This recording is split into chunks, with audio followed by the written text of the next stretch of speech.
I was teaching a completely new module. It's a module about the politics of nature. And one of the things I wanted my students to be able to do was read landscapes, see what's going on in landscapes, and be able to point to the features of them and explain the politics that are going on in a landscape.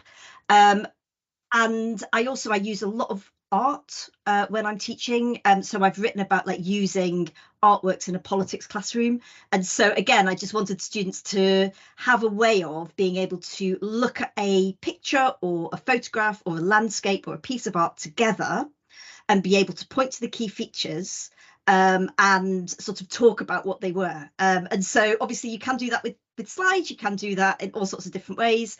But a colleague showed me Elevate and I just thought, oh, this would be perfect for that. And it also means they can do the preparatory work together socially before class, and then we join together in class and bring it all together. So it saves us classroom time as well.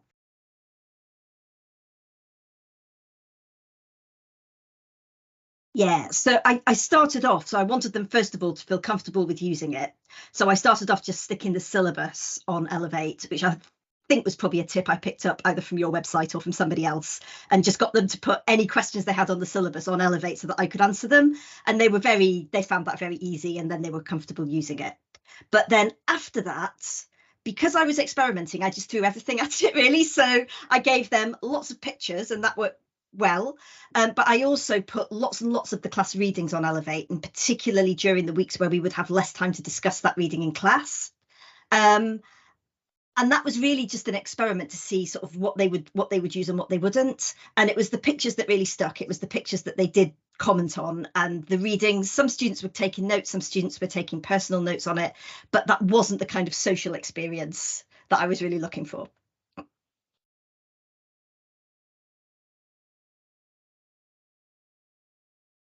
This was the most successful use of it, I think, because there's a lot going on in this cartoon. And so it starts off, so I can scroll down, it starts off at the top. Everything looks very nice, good reset. You've got lovely countryside scene, you've got a family having a lovely picnic, children, dogs, happy farmers, clean water. And then as you go down, it gets a bit darker. And what I wanted the students to be able to do was recognise what's going on politically in an image like this, because it is actually quite dark. And so you can see the instructions I gave here, that this cartoon went viral, it was shared extensively. Click on any part of the image, tell us what's going on, how do you react, what political ideas are going on, does this ideology have a name? Answer each other, see if you can develop your response. And you can see there were 40 students in the class, and I've got over 40 comments going on here. So students found lots of things to comment on. And as I suspected, they started off by saying, oh, this is nice, what a great vision of the future.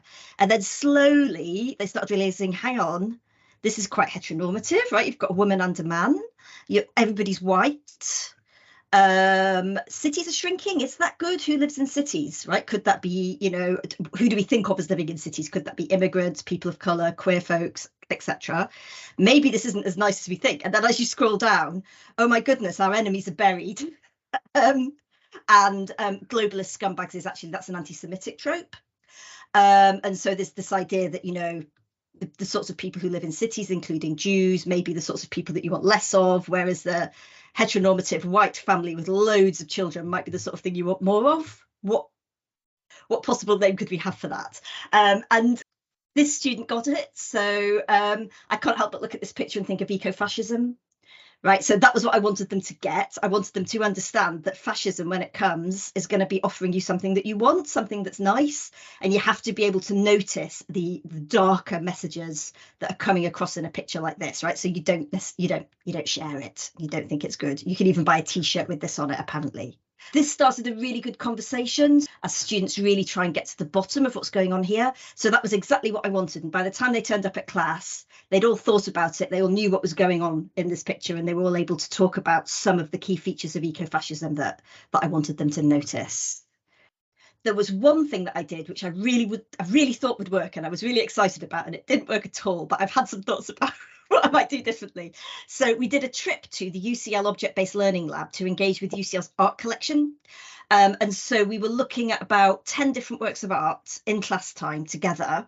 And they're all obviously very detailed. There's lots going on in each of them. And so what I thought was I'll put all the artworks on Elevate so students can engage with them in real life and be there in the sort of the beauty and the atmosphere of the gallery, but they can also take notes on facsimile and point out things and ask questions. What's this? I don't know what this is. Can anyone help me? And have conversations about it in Elevate. And then they'd have a record of the visit, and they would be able to have like really good conversations that would carry on outside of class.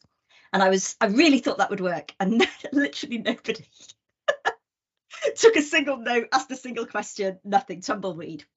So I think the mistake I made was not to give them clear enough questions and examples. And I think next year what I'm going to do is, for maybe a select number of the works, maybe not all of them, just have questions here and there, such as, so for example, there's a picture of Greenwich Observatory. So I'm just going to like put a little pin in it and say, do you know what this building is? Right, and sort of try and get a conversation started that way, so that they're engaging with specific features of the artwork rather than thinking, oh, I don't know what to say about this. So come back to me next year and I'll let you know, but I'm hoping that might work a bit better. It feels like it should be a good idea. It should work.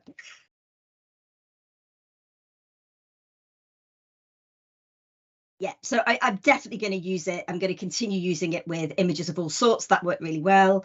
With literature, I think I need to be a bit more thoughtful about it. So at the moment, I've just thrown everything on Talis and said, go for your life. If you want to annotate it, annotate it. And some did and some didn't. And it's like, I don't know. It feels like sometimes you give students so much to do, they're a bit bamboozled, and students are overworked. So I think what I might do is sort of decrease the amount I put on and be a little bit more strategic about thinking about what do I really want them to be talking about, and maybe doing a similar thing where I'm adding questions at strategic points, or I'm asking really targeted questions about it. So yeah, I definitely will carry on using it, and I think it definitely can work, but I think it needs to be thoughtful and curated rather than just, throw everything at it.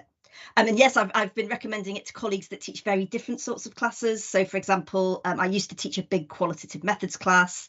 I don't teach that anymore, but my colleague who's taken that class over from me, I said to her, this looks really cool, actually. When you're teaching a big class and you want them to be able to read and understand a methods section, you could get them working on it in groups or something like that. So yeah.